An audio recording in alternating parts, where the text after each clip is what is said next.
Right. I guess you might first of all explain your musical roots, as it were, like musicians, bands you like, ones you were influenced by.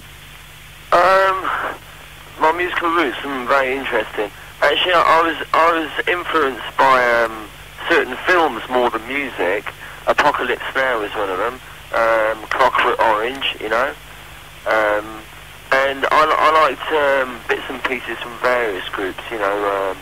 The very, very early Adam and the Ants I quite liked, and apart from that I listened to classical music, Beethoven and Wagner, so what can you make of that then? How do you transform the feeling or the mood of a movie into music, and does the transformation go very well? Yeah, I work in atmospheres, essentially. I see everything in terms of atmosphere. Like Killing Joke music, for me, is the atmosphere of the future, the new world we're moving into, and also the concerts are. Sometimes within a concert, there are moments when I feel that it is the world beyond the year 2000, possibly. How is it you feel that way? Is it because it's something new, something you've never felt before, and therefore it's something of the future? I feel it's that way because, I don't know, it's something primal, there's something primal in our music. There's an atmosphere. It could be an atmosphere of the dim and distant past or of the future. I'm not sure which sometimes. But it's definitely the atmosphere of the world we're all moving towards, you know? Is that a side of you that's only expressed through the music, or do you think you express it in other ways as well? I do a lot of writing, but the music really is everything. Music is our lifestyle. Killing Joke is a reaction against all the blatant pop consumerism that the public are forced to acknowledge. We don't want to patronise our audience. You know, our music is it's of now. It's of this decade. It relates to this decade and what will follow. It's real. It's our lives. Killing Joke is 24 hours a day for the last 6 years. You know, it's a reflection of our lifestyle. It's a funny thing because we don't see ourselves as an intellectual band at all, because we're not. Our music is really anti-intellectual, if anything. It's deep emotions, just moving emotions. There's no analysis in the music, and this is the basis we write on. If I could move back the conversation a little bit, what did you mean by blatant pop consumerism? How would you define that term? I mean, when you see sort of pop videos, you know, and they've got the attractive woman, and they exploit the sexual angle, you know. It's got lots of tinsel and glitter. When the music has plenty of cliches, you know, and the music relies on sort of, you know, new hairstyles and clothes and fashion and trends to promote itself. We don't have anything to do with it. Killing Joke has had nothing to do with fashion or trend in 6 years. We want people to acknowledge us by our work, right? Killing Joke is our work. It's something we love very much. It's something we dedicate our lives to. It is essentially work. We want people to appreciate our work first and foremost. It's an emotional intensity. You understand this? Uh-huh. And that's what we want people to see. We don't want people to sort of buy the same clothes as us or wear stupid haircuts or anything like that, because that's not us at all. So we're really alone in the music industry, I think. You talk about like a dichotomy between, say, a manufactured image and between, like on one side you have a manufactured image, on the other side you have what you're doing, which is very, as you say, primal, you know, straight from the hip. Do you think there's any room for peaceful coexistence, or do you think what you're doing is definitely 100% right? Can you repeat that question? Okay, it's like you say you're on one side of the music business, and then most of the other groups are on the other side. You say they're very, Well, do you think there's room for both things, or coexistence, you mean? Yeah. There is at the moment. At the moment. But I foresee Killing Joke as breaking massive this year in '85. We're going to break big because essentially we are a devastating live group, right? And I think people are fed up with synthesizers and fashion and trend. I think that people are, first and foremost, they want to be moved by music. They want to be moved by emotion. And we fill in that gap. Killing Joke is simply a musical summary of this decade, right? There is no other band that can fill that space. We are that band. Have there been any bands in the past, you think, who have fulfilled similar functions? Yeah, I think they have. I think there's been a couple, if anything. In the 60s, obviously, you have the Beatles and the Stones, you know. In the 70s, I don't know, it was a mixture of things. You had your Bowie, you had your Gary Glitter, didn't you? They summarised the sort of the style and the trend of the time. Now we're young people, I think, are in a different sort of pressures. We don't know whether we're going to survive beyond the year 2000, most of us. There are new pressures. We're living in the post-industrial residue. You know, we're living in worlds of ugliness and machinery. The music is going to be different. There are new pressures. We live in a world where everything could break out into an absolute nightmare any day, you know. There are new pressures. The music is more intense. It's fuller. There's no solos. It's exclusively an 80s sound. Well, do you think you're a product of that ugliness, or simply a backlash to it? I think it's a bit of both, if anything. A reaction against it too. Love Like Blood was quite interesting. We were quite surprised that we hit the charts with Love Like Blood. I mean, and yet, funny enough, that was inspired by a Japanese author, Yukio Mishima. Both myself and Big Paul, the drummer, we are very familiar with this man's work, and we find our ideals are very much in alignment with this man's ideals, although we are of a more European culture. I think many Japanese would find that very interesting. What attracts you to Mishima's work? Absolute dedication. I love as an ideal. He is a man of the highest ideals. He was a man who lived by his own ideals, and that I can respect. Apart from that, he is a brilliant and outstanding writer. His ideology is simply very much in alignment with Killing Joke's ideology. We believe that that man does not get what he deserves, but he gets what he resembles. Therefore, one has to embody one's ideals, and if necessary, one must die for one's ideals. There are very few young people these days with high ideals. I think Yukio Mishima is a great man.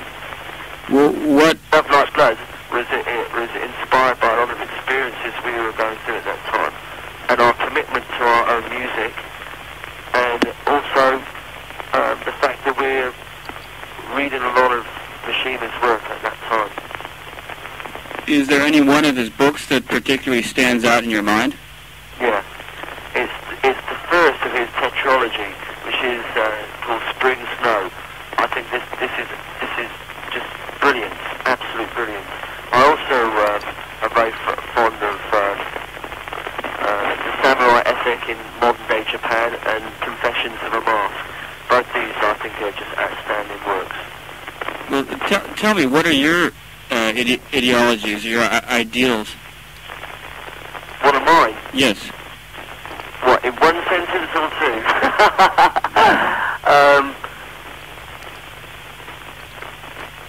I would not like to give any manifesto over a radio station, because that is not the way I wish to do things. But I essentially believe in pantheism. I study pantheism as a future social structure, and that is what I'm writing about in a book also. You'll have to look up in your dictionary the significance of the word pantheism. Well,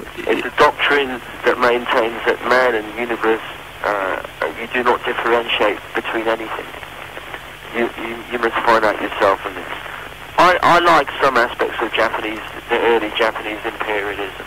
I think there's some interesting qualities in it. I'm also attracted very much by the pre-literate civilizations.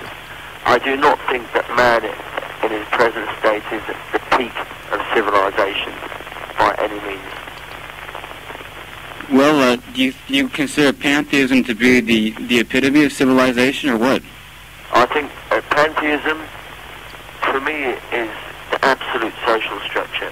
When man is in synchronicity with nature, well, there is only one direction. It is beyond democracy. Democracy is confusion. I'm interested in one direction, and therefore I studied the great civilizations in South America, in Egypt, in places in Europe, and from this I'm formulating my own interpretation of contemporary pantheism. That is my objective. And the music of Killing Joke is also in alignment with this. I cannot tolerate any existing political structures. It is not enough to criticize any existing political structures or your environment. You must have an answer or something that will ultimately replace it, and that is the work we do with Killing Joke. Killing Joke is music that one can adapt to an inevitable future. I think there's going to be many great changes in the world in our lifetime, in many of our lifetimes. I think that there's going to be a great upheaval. I think there possibly could be nuclear war, definitely. And we must look at this straight in the face. We must not retreat into worlds of fantasy and writing music and artwork about fantasy. We must deal with reality, and that is the work of Killing Joke. Do you think you're confronting the situation, though? I mean, I think people could point the finger at you saying that you're, sealing yourself off in your own ivory tower, with your own beliefs. How are you confronting the problems you talk about? Because we travel everywhere, we expose ourselves to our environment, and I think we're continually receptive to what is going down. How about Sorry, continue. Oh, I'm sorry, I interrupted you. Please go on.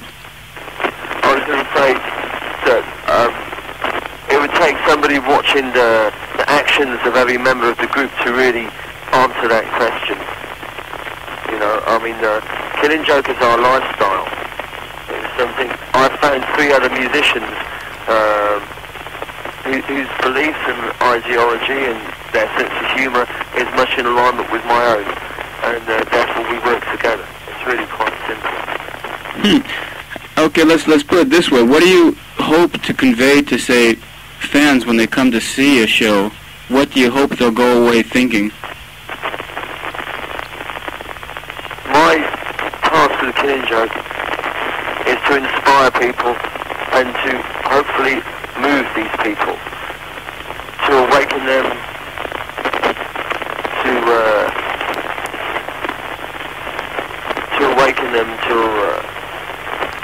the potential that lies ahead.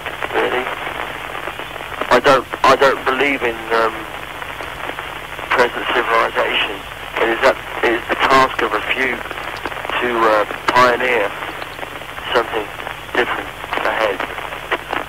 I want to move people essentially with my music, and so that they may have a better understanding, better perspective on the future, the way the world is going. That's all.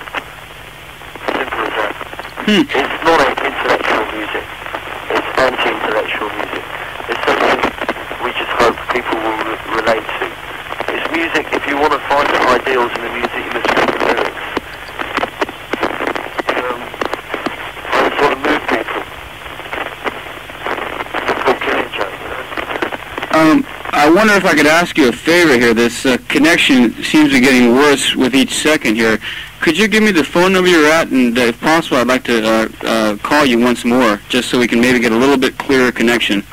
Okay, it's 730-2162. Okay, are you at any particular extension number?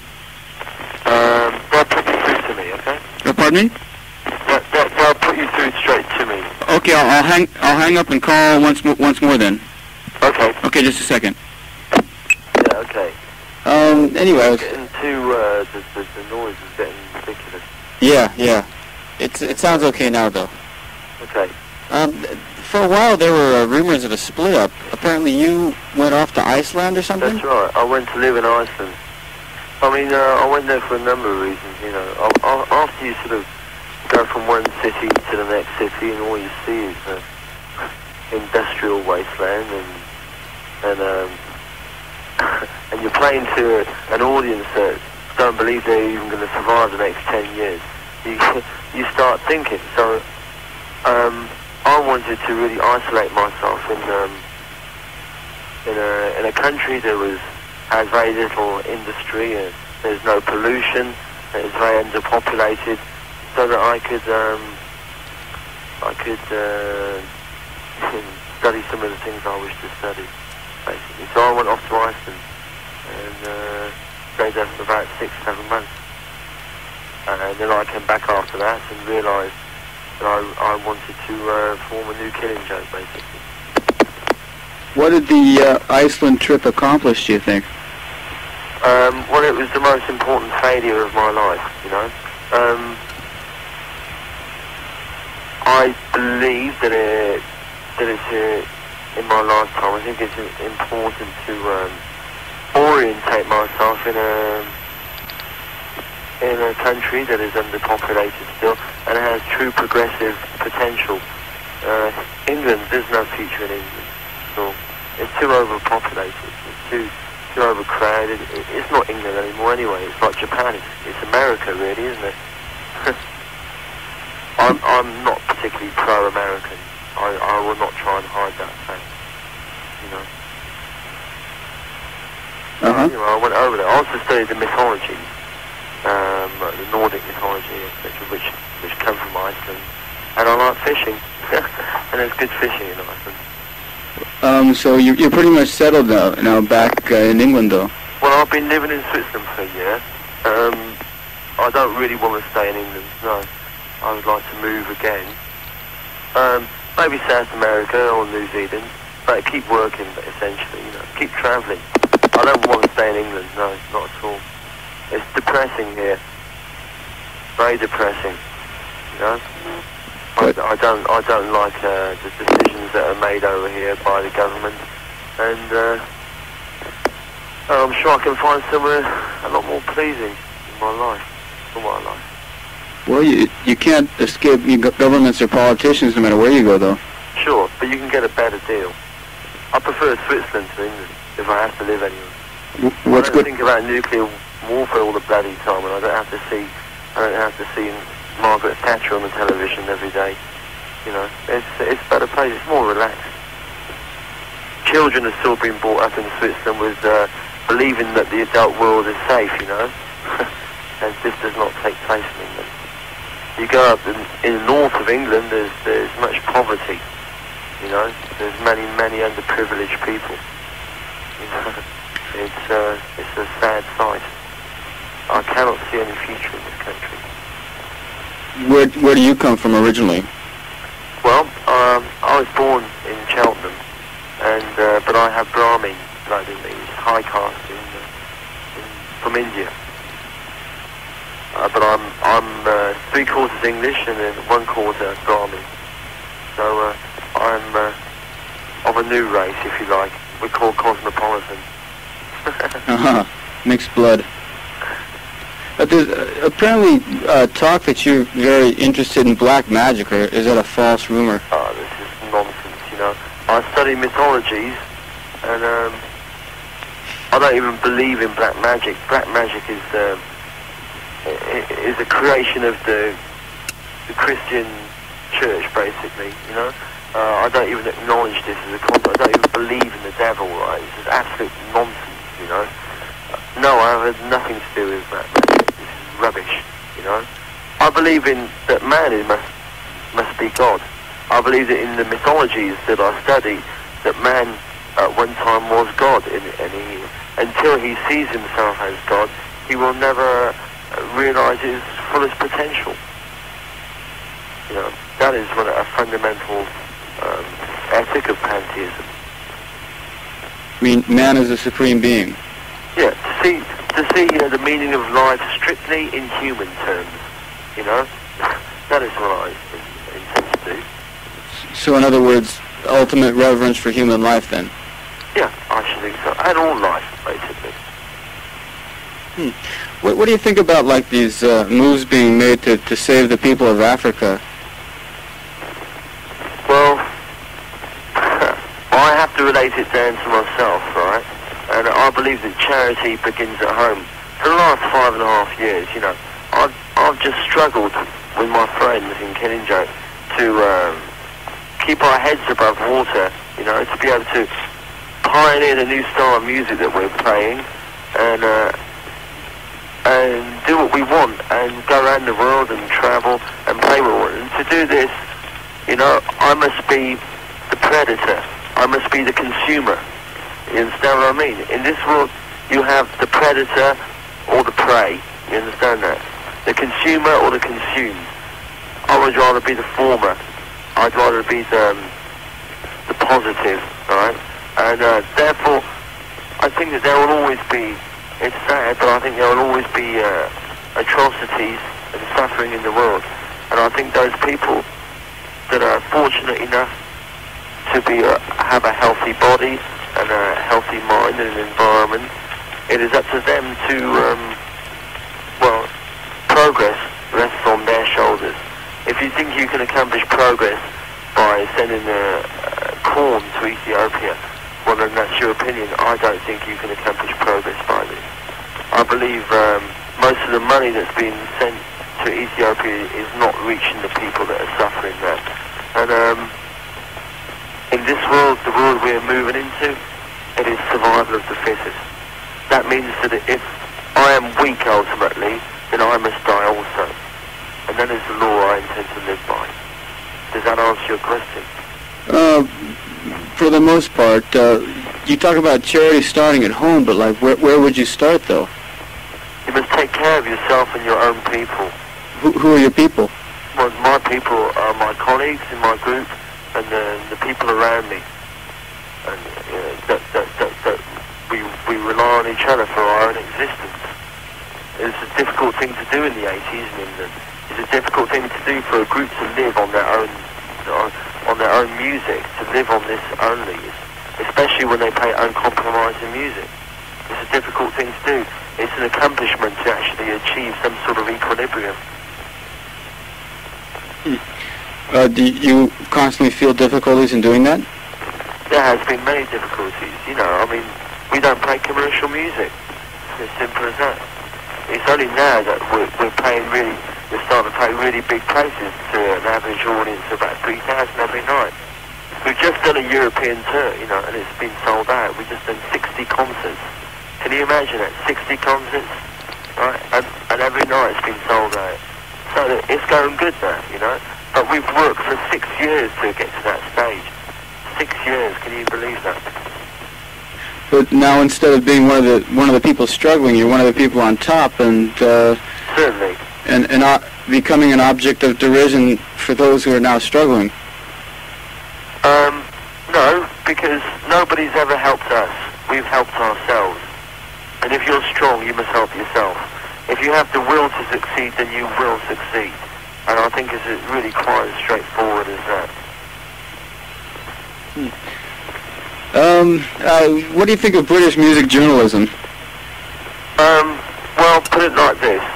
With our current album, Nighttime, we had a policy that we would talk on radio, we would use the radio, and we'd use television as useful channels of media to promote ourselves. We haven't bothered with the press at all. The press normally, they're sort of failed musicians who anyway, with Killing Joke, you could say we have quite a unique relationship with the British music press. Do as few interviews as possible with them. That is to say, we don't rule out all possibilities. If someone is genuinely interested in our music and what we have to say, then we will meet them on an equal basis. If they intend to really undermine us in any way, we treat them as enemies. What do you think? That's why we're still around after 6 years, you know.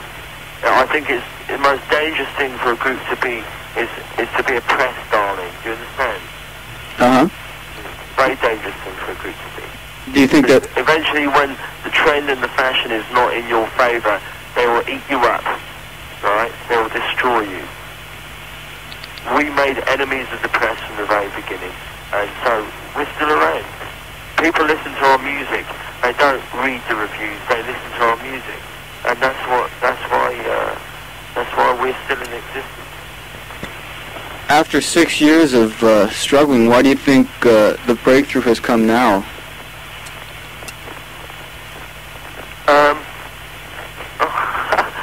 I don't know. I think it's just got more popular.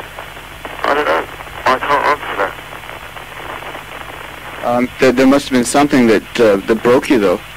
Yeah, I think it probably comes down to the fact that people are curious about our music. It's a new style of music. The style of music is quite unique, and people are fascinated by it. Apart from that, everything relies on good marketing and good promotion. In the video for Love Like Blood, a lot of paintings are shown. What are the significance of what's the significance of the paintings? Because we in Killing Joke, while we are quite imperfect beings, imperfect specimens of humanity, we have a vision of a perfect man. We have a vision of a perfect humanity, and it's important too. We use aspects from communist China and the Soviet Union as a portrayal of their opinion of what a perfect man should be. We have our opinion also. It's very important to have a vision of perfection that you may aspire towards. Love Like Blood is this. So what exactly are the paintings, though? I mean, whose paintings are they? The what? The paintings in the video. In Love Like Blood? Yeah. The paintings? Yes. They're not paintings, those are real people. I didn't actually see the video myself. Actually, the gentleman from the record company asked me to ask you. He said in the video there are paintings interspliced with actual stage scenes, and he was wondering what sort of paintings those were. No, they're not paintings, they're real people. Yeah, have another look, they're real people. Okay. I guess that answers that.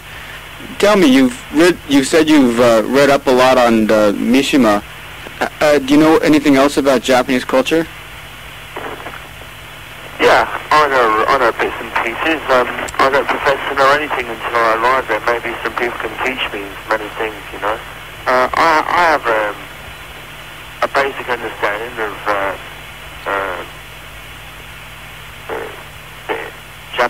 Japanese imperialism and some of the samurai ethics, you know. But I by no means know everything, you know.